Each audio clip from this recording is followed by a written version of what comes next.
কানিতিন মানে কি? চিল্লায় বলেন। কার অনুগত? আওয়াজ করে বলেন। We are loyal to Allah. We are obedient to Allah. আমরা আল্লাহ তাআলার অনুগত। আমরা আল্লাহ তাআলার অবাধ্য হতে পারি? আল্লাহ যে ফয়সালা দিয়েছে এটাই আমাদের মাথা পেতে নিতে হবে, ঠিক কিনা? এজন্য বিশ্বনবী যখন আল্লাহর কাছে দোয়া করতেন, বিশ্বনবী বলতেন, আল্লাহ আমি আপনার গোলাম, গোলামের ঘরের গোলাম, বান্দির ঘরের গোলাম। আমার মাথার চুলের ঝুঁটি আপনার কুদরতি হাতের মুঠোয়। আপনি আমার চুল ধরে ডানে টানলে ডানে যাই, বায়ে টানলে বায়ে যাই। কি অনুগত দেখছেন? আল্লাহর যে ফয়সালা, এই ফয়সালার 1 ইঞ্চি ডানে বায়ে যাওয়ার সুযোগ আমাদের আছে? চিল্লায় বলেন আছে?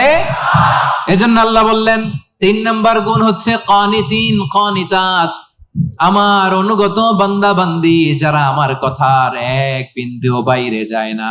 আমরা যেন সব সময় রবের কাছে অনুগত হয়ে দোয়া করি, এটা রব্বুল আলামিন আমাদের কাছ থেকে চায়। পড়েন সুবহানাল্লাহ। কানিতিন কানিতাত, অনুগত হওয়া। আচ্ছা বলেন তো, বিতরের নামাজে আমরা স্পেশাল একটা দোয়া পড়ি, দোয়াটার নাম কি? দোয়াটার নাম কুনুত। এই কুনুতের সাথে কানিতিন কানিতাতের মিল আছে না নাই? মানে আমরা বিনীত হয়ে, অনুগত হয়ে, কায় মনোবাক্যে চোখের পানি ছেড়ে আল্লাহরে বলি, আল্লাহুম্মা ইয়্যাকা না'বুদ ওয়া লাকা নুসাল্লি ওয়া নাসজুদ ওয়া ইলাইকা নাসআ ওয়া নাহফিদ নারজু রাহমাতাকা ওয়া নাখশা আযাবাক ইন্না আযাবাকাল জিদ্দা বিল কুফফারি মুলহিক। আল্লাহুম্মা ইয়্যাকা না'বুদ, আল্লাহ আমরা শুধু তোমার ইবাদত করি, তোমাকে ছাড়া অন্য কারো ইবাদত করি না।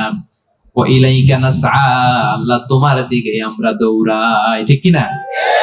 ক্ষমার জন্য আমরা কার দিকে দৌড়াই? আমরা আল্লাহর অনুগত। এজন্য সব কাজে আল্লাহর দেয়া আদেশ মানতে রাজি আছেন তো? সবাই রাজি?